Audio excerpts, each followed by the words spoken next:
जो लोग कह रहे हैं कि बोलेंगे तो मेरे ऊपर भी कार्रवाई होगी, मेरे ऊपर भी कार्रवाई होगी, इसी घटना पे, इसी बातों पे मैं एक बात कहना चाहता हूँ सभी लोगों से कि किसी ज़माने में कोई राजा था या बड़आदमी था या जो भी कह लो, उसके घर में कोई बड़ा फंक्शन हुआ। तो बड़ा फंक्शन हुआ तो भाई वो बड़ा आदमी था, खान पान की व्यवस्था ठीक ठाक किया। तो खान पान की व्यवस्था दाल चावल सब्ज़ी पूड़ी, उसके बाद में खीर, सारी व्यवस्था कर दी। तो उस ज़माने में जानते ही थे संसाधन था नहीं, लोग पैदल आते जाते थे। तो जिस दिन फंक्शन था सुबह बावर्ची आए, सब कुछ सारी व्यवस्था हुई, दूध आई, सब्जी आई, सारा चीज़ आया, खाना बनना शुरू हुआ, शाम तक खाना तैयार हो गया सारे। अब जितने निमंत्रण दिया गया था सभी लोग, छोटे बड़े मिलाकर लोग आए। उसके बाद में जब भोजन शुरू किया गया तो जो दाल चावल सब्जी खाए उनको कोई दिक्कत नहीं हुआ। जो खीर खाना शुरू किए जो व्यक्ति, जैसे जैसे खाना शुरू किए वैसे वैसे शुरू हो गया, मतलब कोई उल्टी करने लगा, कोई गिरने लगा, कोई पड़ने लगा, अफरा तफरी की माहौल आ गई। अब अफरा तफरी की माहौल हो गई तो माहौल इतना बढ़ गया आगे कि शासन प्रशासन को वहाँ आना पड़ा और खाना तुरंत रुक गया। जब तक प्रशासन आए तब तक कुछ लोग की मृत्यु भी हो चुकी थी। अब प्रशासन आया जब तो जांच शुरू किया। पहले जिसके यहाँ निमंत्रण था उनको अपने कब्जे में लिया, अरेस्ट किया, उनसे पूछताछ शुरू हुई कि ये कांड कैसे हुआ। तो उन्होंने कहा कि भाई हमने ये चीज़ ऐसे ऐसे मंगाया था, और उसकी जांच शुरू हुई तो दाल चावल सब्जी सबकी जांच हुई, वहाँ जहर नहीं मिला। फिर खीर की जब जांच हुई तो उसमें जहर मिला। अब ये हुआ कि जहर मिलाया किसने, खीर में जहर मिलाया किसने। अब बावर्ची जो थे उनको भी अपने कब्जे में ले लिए, सभी बावर्चियों को प्रशासन ने हिरासत में ले लिया। और पूछताछ चालू हुआ तो उन लोगों ने भी कहा भाई हम लोग कुछ नहीं किए हैं। तो ये हुआ कि चावल में तो कोई मिला नहीं सकता है क्योंकि उसे धुला जाता है, अगर जहर मिलाया जाएगा तो भी उसका असर हल्का हो जाएगा। फल जो उसमें पड़ता है जैसे काजू हुआ, बादाम हुआ, या जो भी मतलब फल हो उसमें भी नहीं मिलाया जा सकता। इसका मतलब दूध में मिलाया गया।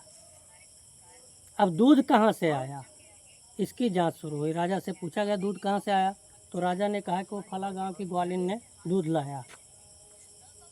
अब उस ग्वालिन के यहाँ शासन पहुँच गया और ग्वालिन को अपने अरेस्ट में ले लिया। उससे पूछताछ शुरू हुई कि ये बताओ तुम दूध में जहर तो नहीं मिलाई है। तो उसने कहा मैं आज नया दूध नहीं दे रही हूँ, बहुत पुराने ज़माने से मैं दूध यहाँ दे रही हूँ, आज तक कोई ऐसी घटना नहीं हुई, और आज कैसे हो गई, कहीं ना कहीं कोई मिलाया होगा। तो उसने कहा, प्रशासन ने कहा ठीक है, आप ये बताइए जब जिस रास्ते से आप गुजरी हैं दूध लेकर और जिस बर्तन में आप लेकर गुजरी हैं वो बर्तन दिखाइए। तो बर्तन जब दिखाया गया तो पहले हांडियाँ ही चलती थी, तो हांडी दिखाया गया कि इस हांडी में मैं दूध लेके गई थी, और जिससे ढक्कन लेके गई थी वो परई था। पहले परई से लोग मून लेते थे। अब उस परई के किनारे ऐसे थोड़ा सा फूटा हुआ था परई, तो उसमें छेद था। अब वो जब ग्वालिन दूध लेकर निकली गांव से, वो बताई कि जब मैं गांव से निकली तो रास्ते में एक बगीचा पड़ता है, उस बगीचे में 3 लोग थे। और तीनों अपने आप में हंसी मस्करी कर रहे थे और उसी बीच से वो रास्ता था, उसी रास्ते से मैं गई हूँ। तो प्रशासन ने पूछा वो 3 लोग कौन थे? तो कहे कि वो मेरे ही गांव के थे। तो कहे कि उनको बताओ नाम उनका। उनका नाम बताया, उन तीनों को गिरफ्तार किया गया। अब उन तीनों को जब गिरफ्तार किया गया तब पूछताछ हुई उनसे कि जब ये ग्वालिन जा रही थी दूध लेकर, तुम लोग तीनों वहाँ रास्ते में थे, तो आप लोगों ने क्या देखा? और ऐसी ऐसी मसला हो गई है, फला जगह राजा के यहाँ ऐसी घटना हुई है। तब वो तीनों बताना शुरू किए कि हम लोग बगीचे में बैठे थे, एक न्योला और एक जहरीला सांप दोनों लड़ रहे थे पेड़ पे, और उसी के नीचे से ये जा रही थी। तो उन्होंने कहा कि न्योला और सांप जब लड़ रहे थे तो न्योला जाहिर सी बात है सांप को घायल कर दिया होगा। तो उन्होंने कहा हाँ, घायल कर दिया, और लड़ाई जारी थी और इन्होंने उस पेड़ के नीचे से चली गई। अब वो सांप का जो लार चूहा, जहर चूहा, एक बूंद जाके उसमें दूध में पड़ गया।